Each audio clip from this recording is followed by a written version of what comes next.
નિવેદનને લોકોએ યોગ્ય ગણાવ્યું છે। વીટીવી ન્યૂઝે પ્રધાનમંત્રી નરેન્દ્ર મોદીના નિવેદન પર લોકોનો મત જાણવાનો પ્રયાસ કર્યો। યુદ્ધની સ્થિતિ છે, પેટ્રોલ ડીઝલ બાબતે આપણે વિચારવું જોઈએ। લોકોએ કહ્યું, અમદાવાદમાં પબ્લિક ટ્રાન્સપોર્ટ છે તો તેનો ઉપયોગ કરવો જોઈએ। સોનાની ખરીદી મુદ્દે પણ પ્રધાનમંત્રીએ યોગ્ય જ કહ્યું છે। સોનાની ખરીદી બંધ કરી દેવામાં આવે તો કિંમતોમાં ફરક પણ પડશે।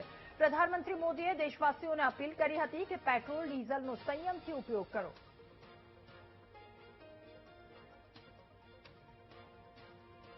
તેના લીધે મારું માનવું એવું છે કે વાત સાચી છે, એકદમ પરફેક્ટ છે કે યુદ્ધની પરિસ્થિતિ આવી રહી છે, યુદ્ધના ધોરણ ચાલી રહ્યું છે, તો પેટ્રોલ ડીઝલનો જેટલો બી ઉપયોગ ઓછો થાય તે સારું છે। અને જોડે ઈવી જે ઇલેક્ટ્રિક વાહન છે એનો ઉપયોગ વધુ થાય, પ્લસ નજીકમાં ક્યાંક આપણે જવું હોય તો ચાલતા જઈ શકીએ, કાં તો પછી સાયકલનો ઉપયોગ કરીએ, યા પછી આપણે જેટલું બી બને એટલું પેટ્રોલ ડીઝલનો ઓછો ઉપયોગ થાય એનું ધ્યાન રાખવું જોઈએ। હાલે જે સંબોધન કર્યું વડાપ્રધાને એ બહુ સરસ કર્યું છે। એ આપણા ભારતના નાગરિકો માટે હિત માટે જ છે કે આપણે જે રીતે કોવિડમાં આપણે સાથ આપ્યો હતો મોદી સાહેબનો, એ રીતે આમાં બી આપણે સાથ આપવો જોઈએ કે 1 વર્ષ સુધી મોદી સાહેબે જે કીધું છે કે સોનું ના ખરીદવું જોઈએ, તો એ આપણા જે સામાન્ય નાગરિક છે અત્યારે સોનાનો ભાવ 1.5 લાખ સુધી પહોંચી ગયો છે, એ ખરીદી શકતા નથી, બરાબર।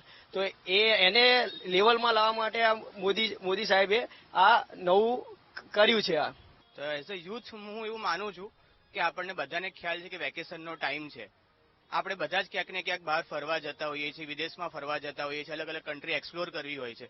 પણ મારું એવું માનવું છે કે જ્યારે દેશને આપણી જરૂર છે ત્યારે આપણે સૌ એક જૂથ થવું જોઈએ।